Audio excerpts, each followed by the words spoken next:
ఉన్న బంగారాన్ని విడిపించి ఆ రోజు ఆన్లైన్ రేటుకే మేము కొంటాం. Sharma gold company.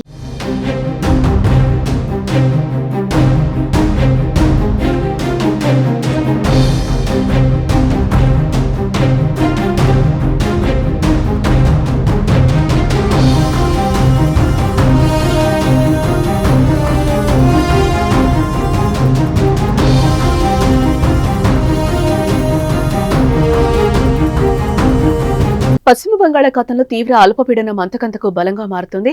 అల్పపీడన ప్రభావంతో ఏపీలో భారీ వర్షాలు కురుస్తున్నాయి. ప్రధానంగా ఉత్తరాంధ్రలో వానలు దంచుకొడుతున్నాయి. 2 రోజులుగా వర్షాలు పడుతున్నాయి.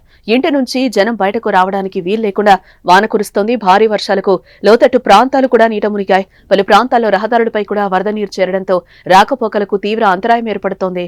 అన్నదాతలకు మరోసారి వర్షాలు నష్టాన్ని చేకూరుస్తున్నాయి. కోతలు కోసి పొలాల్లో ఉంచిన చేను వర్షార్పణమైంది. పార్వతీపురం, శ్రీకాకుళం జిల్లాలతో పాటు విశాఖలో ఎడతెరిపి లేకుండా కురుస్తున్న వర్షానికి జనజీవనం అస్తవ్యస్తంగా మారింది. పూర్తిగా గోపాలపట్నం ఇందిరానగర్లో ప్రహరీ గోడ కుప్పకూలింది.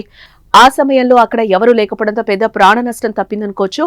ఇక అల్పపీడనం ప్రభావంతో విజయనగరం జిల్లాలో వర్షాలు దంచుకొడుతున్నాయి. వర్షాలకు తోడు కారు మబ్బులు కమ్మేశాయి. భారీ వర్షాల నేపథ్యంలో విజయనగరం, విశాఖ జిల్లాలో ప్రభుత్వ, ప్రైవేట్ పాఠశాలలకు సెలవులు ప్రకటించారు. బంగాళాఖాతంలో తీవ్ర అల్పపీడనం మరికొన్ని గంటల్లో వాయుగుండంగా మారుతుందని ఐఎండీ ప్రకటించింది. ఏపీ తీరానికి సమాంతరంగా పయనిస్తూ మయన్మార్ వైపు వెళ్లే సూచనలు కనిపిస్తున్నాయి. దీని ప్రభావం కాకినాడ నుంచి శ్రీకాకుళం వరకు మరింత తీవ్రంగా ఉండనున్నట్లుగా తెలుస్తోంది. దీంతో మరో 2 రోజులు కూడా ఏపీని వర్షాలు వదిలేటట్టు కనిపించడం లేదు. నేడు, రేపు కూడా ఏపీ వ్యాప్తంగా ఓ మోస్తరు నుంచి భారీ వర్షాలు కురుస్తాయి. ఉత్తరాంధ్ర, కోస్తా, దక్షిణ కోస్తా, రాయలసీమ జిల్లాల్లో అంచనాలకు మించిన వర్షపాతం నమోదయ్యే అవకాశాలు కనిపిస్తున్నాయి. అక్కడక్కడ పిడుగులు పడే ప్రమాదం ఉండొచ్చని వాతావరణ కేంద్రం పేర్కొంది.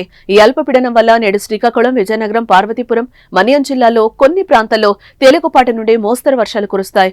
అల్లూరి సీతారామరాజు, విశాఖపట్నం, అనకాపల్లి, కాకినాడ, అంబేద్కర్, కోనసీమ, తూర్పుగోదావరి, పశ్చిమ గోదావరి జిల్లాల్లో తేలికపాటి వర్షపాతం నమోదవుతుంది.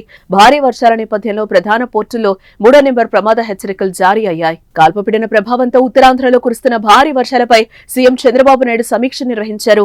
సీఎంఓ అధికారులు ఆయా జిల్లాలో ప్రస్తుత పరిస్థితులపై ముఖ్యమంత్రికి వివరించారు. కలెక్టర్లు జిల్లా స్థాయిలో అధికారులు తీసుకుంటున్న చర్యలను సీఎం దృష్టికి తీసుకెళ్లారు. భారీ వర్షాలు ఉన్న ప్రాంతాల్లో ప్రజలను అప్రమత్తం చేయడంతో పాటు స్కూళ్లకు సెలవు ప్రకటించినట్లుగా సీఎంకు వివరించారు. కొన్ని ప్రాంతాల్లో పంటలు దెబ్బతిన్నాయని, వర్షాల అనంతరం పంట నష్టం వివరాలు సేకరించి రైతులకు సాయం అందేలా చూడాలని సీఎం ఆదేశించారు. భారీ వర్షాల సమాచారాన్ని ఎప్పటికప్పుడు రైతులకు చేరేలా చూడాలని సూచించారు. అన్ని స్థాయిలో అధికారులు పూర్తి అప్రమత్తంగా ఉండి పనిచేయాలని ముఖ్యమంత్రి ఆదేశించారు.